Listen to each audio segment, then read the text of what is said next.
Save किया था ना? मैं सिर्फ इसलिए गया था क्योंकि उसने मुझे कॉल किया, that's it. But listen तो. Save it for someone else. जिंदगी में सेव करना जरूरी है, मगर जब बात पैसों की हो, सिर्फ सेविंग से काम नहीं चलेगा। इक्विटी म्यूचुअल फंड्स में इन्वेस्ट कीजिए और अपने सेविंग्स को आगे बढ़ने का मौका दीजिए। Mutual fund investments are subject to market risks. Read all scheme-related documents carefully. Versailles in the jungle. President Mobutu Sese Seko called his palace in the mud and straw village of Gbadolite in Congo, complete with Carrara marble terraces, art, sculptures, swimming pools, and Essat's Louis IV furniture. Liveried waiters served roast quail on Limoges china and poured Loire Valley wines properly chilled against the equatorial heat, one reporter recalled. The chef, believe it or not, was flown into the village on a chartered supersonic Concorde, landing on a purpose-built 3-kilometer runway. In a sermon at Kinshasa's football stadium in the summer of 1976, Mobutu made this generous offer to his people.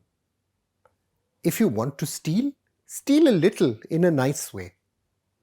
The president reinstituted the right to deflower virgins, once exercised by tribal chiefs, and for a time his education minister proposed replacing icons of Jesus with those of the Messiah in the leopard skin hat. Then, 3 decades after he seized power, apparently total power, the world turned and Mobutu was forced into exile, where he would die of cancer. Ever since the Pakistan army staged its first successful coup d'etat in 1958 and became the country's most important institution, it has operated with the same certain knowledge that Mobutu did. The house never loses, right? Like Mobutu, the generals have granted themselves gargantuan estates, captured corporate empires, and engaged in excesses that rival those of the Roman Emperor Caligula. The thing is, though, that great houses do sometimes lose, hollowed out by traitors or the merely incompetent, or simply because of the fickleness of the goddess of fortune.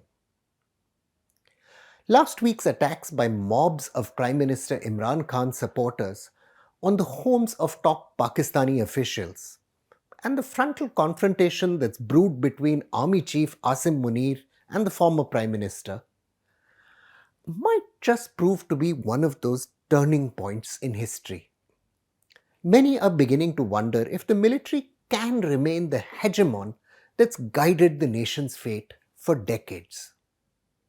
Even if images of rioters stealing peacocks and frozen strawberries from Lahore's Corps Commander, Lieutenant General Fayaz Ghani's home, might seem to belong in the realm of the darkly amusing rather than the catastrophic, many see them as symptoms of a wider breakdown of the steel flanks. Lieutenant General Fayaz is reported, though I should add not officially confirmed, to have been relieved of his command in what is being interpreted as a cautious purge against supporters of the Pakistan Tehreek-e-Insaf inside the army. Leaked audio messages from one of the Lieutenant General's relatives suggest the family escaped their burning mansion, once owned by Pakistan's founding patriarch Muhammad Ali Jinnah, into a house of a relative of Chief Justice Umar Atta Bandial.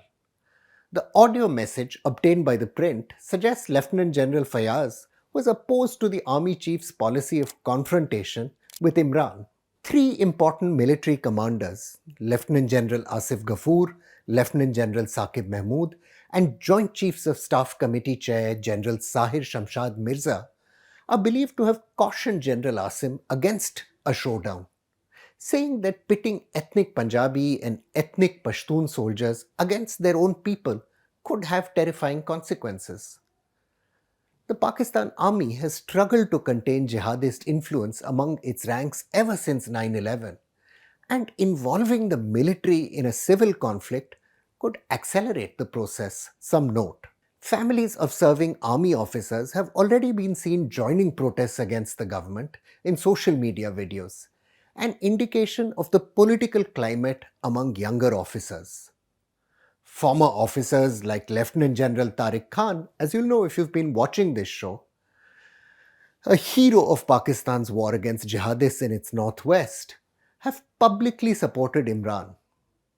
Lieutenant General Amjad Shoaib, another loud supporter of Imran, actually had to be arrested on charges of inciting violence. General Asim has begun the process of appointing hand-picked officers to key positions, promoting Rahmat Naseem Khan as Lieutenant General to lead the National Defence University. Khan replaces Lieutenant General Raja Nauman Mahmood, a one-time rival of Asim, to lead the army.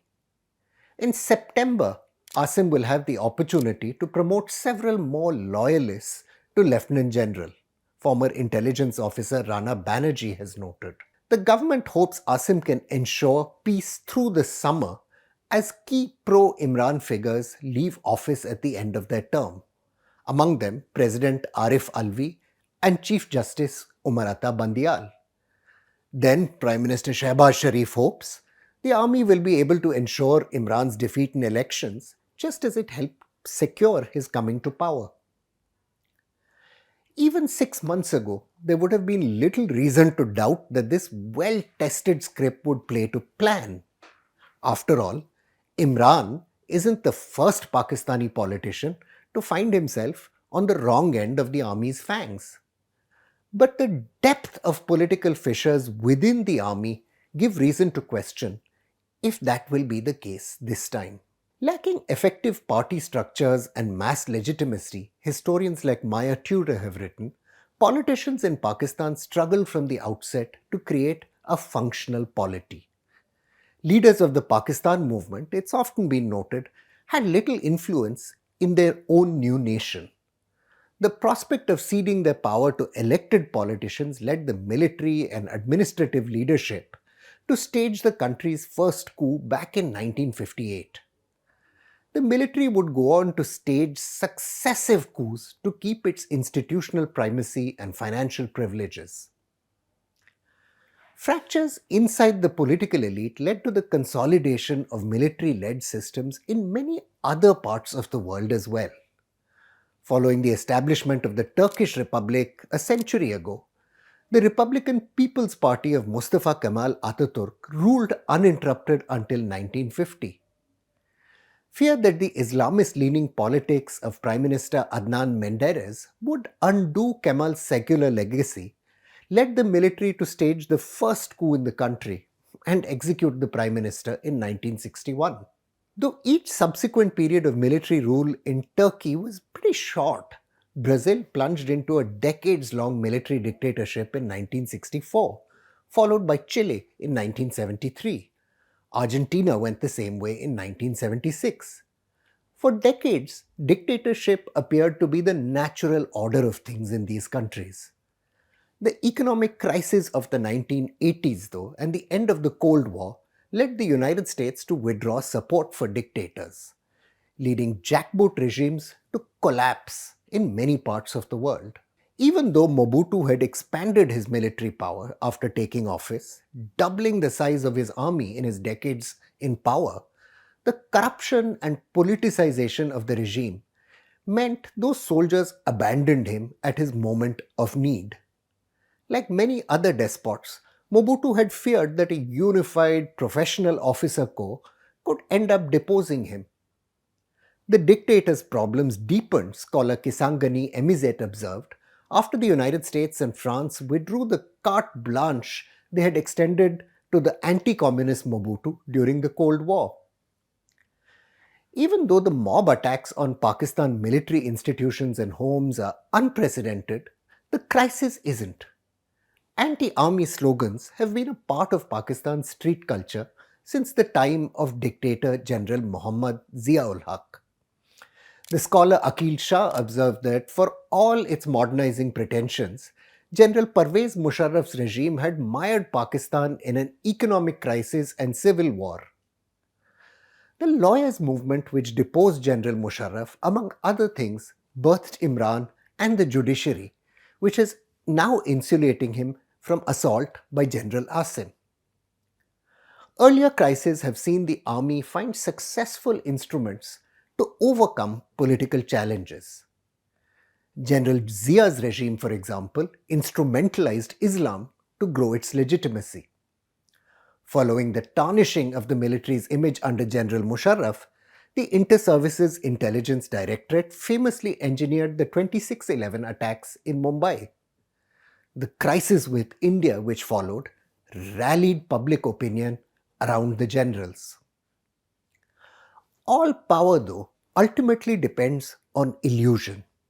And the end of despots like Mobutu shows that illusions shatter a lot more easily than we imagine. Imran has forged a powerful religion-tinted populism, which is at least as powerful as the general's guns. Pakistan is headed into profoundly unpredictable terrain, with consequences that yet we cannot even imagine.